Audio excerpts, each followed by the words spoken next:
좋아요와 댓글, 구독, 알림 설정까지 놓치지 마세요. 뉴스 속 경제 이슈는 더 쉽고 깊게, 최신 고용 동향은 더 빠르게 전해드리는 고용브리핑 365 시간입니다. 윤솔 기자와 함께합니다. 어서 오세요. 안녕하세요. 네, 오늘 어떤 이슈가 있을까요? 네, 악성 민원과 경직된 공직 문화 탓에 최근 2030 세대 공무원의 퇴직률이 꾸준히 늘고 있습니다. 관계 당국이 제대로 대처하지 못하는 사이 각종 악성 민원을 그저 참아 넘기다가 결국 퇴직으로 이어지고 있는 건데요. 힘들게 쟁취한 일자리까지 버리고 떠나게 만드는 악성 민원은 사망사고로 이어지기도 해서 충격을 주고 있습니다. 대체 공무원들에게 무슨 일이 일어나고 있는 건지 이슈픽에서 짚어봅니다. 네, 최근 사회적으로 공무원들을 힘들게 하는 악성 민원 사례가 또 잇따라 논란이 되기도 했었잖아요. 네, 그렇습니다. 이 악성 민원은 담당 공무원을 괴롭히거나 불법을 요구하는 등의 악질적인 민원을 뜻하는데요. 폭행, 폭언 등을 하거나 혹은 반복적으로 같은 민원을 여러 차례 하는 것, 성희롱을 하는 것도 포함이 됩니다. 막무가내식 악성 민원으로 정상적인 공직 업무에 막대한 차질이 빚어질 뿐 아니라 최근 일선 현장에선 민원에 시달리던 공무원들이 생명을 잃기도 했습니다.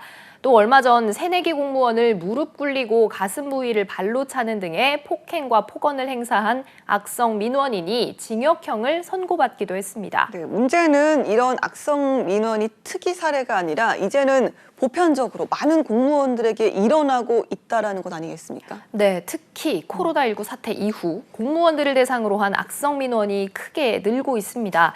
실제로 이번에 대한민국 공무원 노동조합 총연맹이 7천여 명을 대상으로 조사한 결과를 보면요. 공무원 10명 중 8명이 최근 5년 새 악성 민원을 받아봤다 이렇게 답했습니다. 네, 그러니까 사실상 대부분이 악성 민원을 받아본 경험이 있다는 거네요. 네, 조금 더 세분화해서 한번 살펴보면요. 남성 직원은 18.4%가 악성 민원의 경험이 있다라고 답해서 여성보다 약 5% 정도 높은 비율이었고요. 악성 민원 처리 빈도는 10명 중 7명이 월 평균 1회 이상 처리하고 있다 이렇게 답했는데 월 평균 1회에서 3회 사이가 42.3%, 비중이 가장 높았습니다. 무려 6회 이상이라고 응답한 비율도 15.6%에 달했습니다. 네, 이렇게 공무원들을 지속해서 괴롭히는 악성 민원 대체 어떤 것들일까요? 네, 종류를 좀 살펴보면요. 일단 굉장히 다양합니다. 행정안전부에 접수된 악성 민원 사례를 보면요.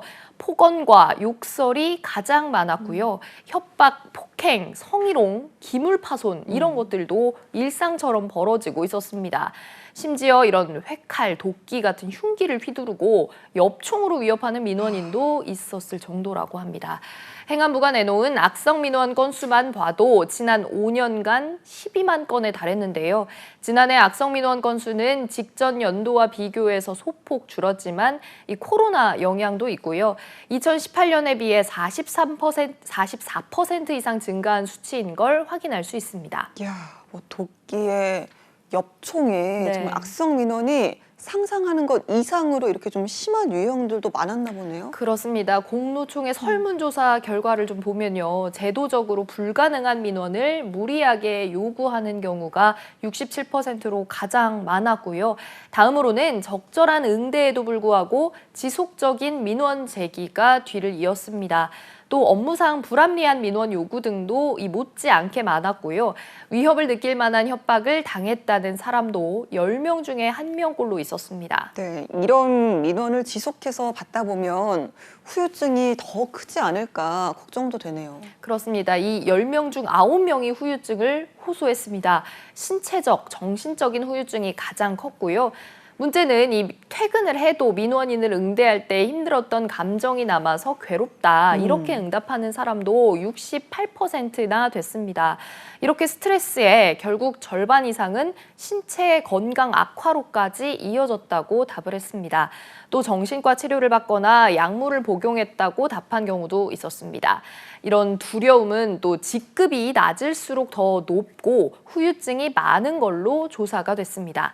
또 다른 조사인 2021년 전국 공무원 노동조합 설문 결과에서는 응답자 25%가 악성 민원 때문에 이 극단적인 생각을 했다고 답했을 정도입니다. 네, 이렇게 두려움과 또 후유증에 시달리면서 일을 지속해 나가는 건 참 쉽지가 않을 텐데요.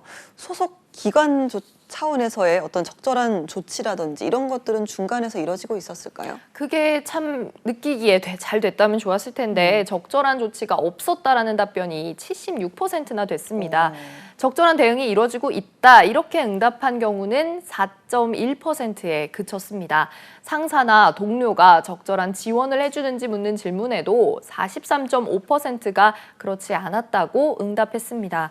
악성 민원도 기관이나 동료의 보호 조치도 다 받지 못한 채 나 홀로 받아내기를 하고 있었던 겁니다. 네. 아니 이렇게 소속 기관에서 적절한 조치도 해주지 않고 나 홀로 버틴다는 게 뭐 하루 이틀이지 올해는 힘들잖아요. 그렇습니다. 이런 상황이 계속되니 이런 악성 민원에 시달린 경험자들에게 이직 의향을 물어보니 절반 이상이 이직을 하고 싶다고 답했습니다. 특히 나이와 직급 또 근무 연수가 낮을수록 이직에 대한 의향이 높게 나타났습니다. 이직 의향을 갖게 된 이유에 대해서도 낮은 보수와 악성 민원에 대한 스트레스가 나란히 가장 높게 나왔습니다.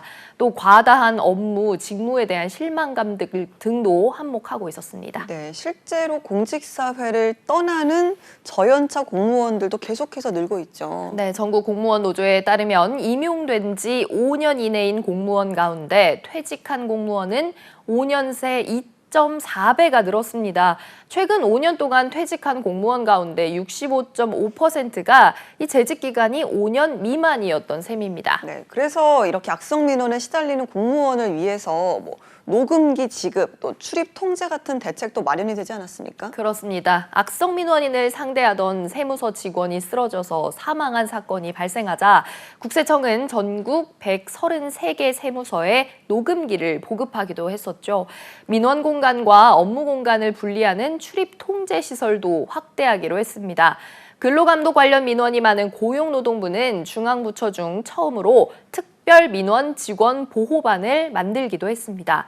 하지만 일부 논란이 됐던 이 몇몇 곳에 대책이 꾸려졌을 뿐 종합적인 대책 마련은 여전히 부족한 상황이란 지적입니다. 네, 이대로 공무원들을 향한 악성 민원을 방치를 한다면 문제를 더 키우는 셈이 되는 건데요. 자, 어떤 종합적 대책이 필요할까요? 네, 공무원 노동조합 총연맹은 악성 민원 대응에 가장 필요한 대책에 관한 질문에 악성 민원인의 위법 행위에 대한 처벌 강화, 이게 75%로 가장 높게 나타났습니다.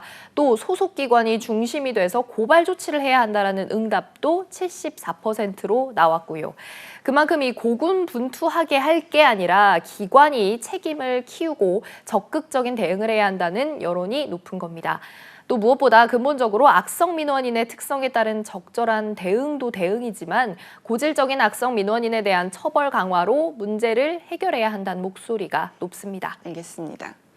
자, 공직사회가 하루하루 악성 민원으로 고통받고 있습니다. 선을 넘는 악성 민원도 명백한 범죄라는 인식과 함께 공무원 노동자 보호를 위한 제도 마련이 시급해 보입니다. 윤솔 기자와 함께했습니다. 고맙습니다.